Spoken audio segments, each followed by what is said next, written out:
lalpan min mang Siaha atopa min enton min entir le thina lalpa tri lalpa bel kat tu ta chuan atopa chuan lalpa tha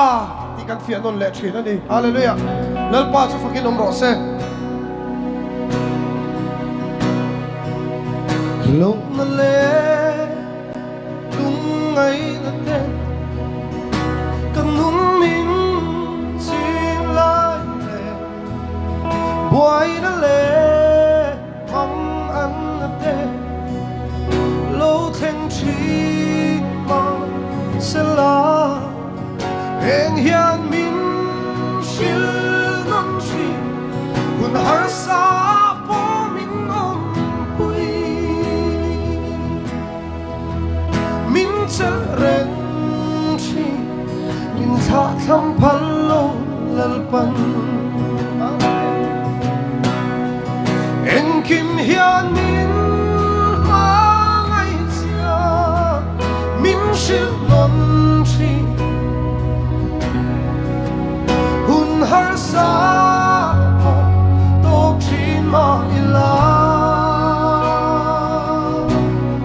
a rem rua gril ro pui zia puan chi hun tim ber pon a to swa lalpa cha ti kan fia non le chi a thei no mi lo sak pui ve wala long na le ti tmi no lâu na le lung ngai na te kan nun min chim lai le boy na le mang an na te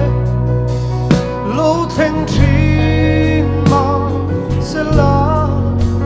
heng hian min shil nam chi hun har sa po min om pui min chel ren chi min tha tham phal lo lalpan en kim hian min mang ai chia min shil non chi hun har sa po to chi ma ila a rem rua dil ro pui zia puan chi hun tim ber pon a to swa lalpa cha kan fia non le chi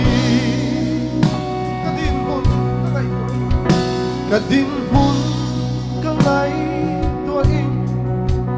van đuôi bi ka in sia in dam po tha lil lo le nun be dong ru lai pon mangai du lal pai ro kalaka be dong bai lo min kha tham lo a mangai hi min kal sam lo en kim hian min mangai sia min shil non chi hun har sa to chi ma ila a rem rua dil ro pui zia puan chi hun tim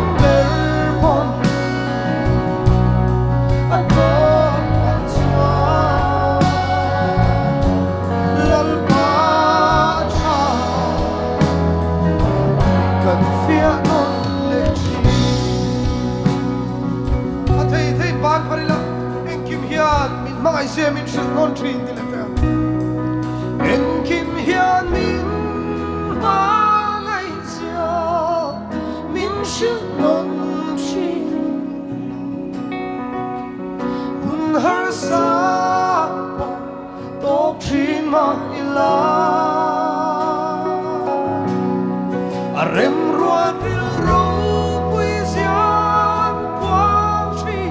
hun thim ber po to pa chua lalpa cha kan fia no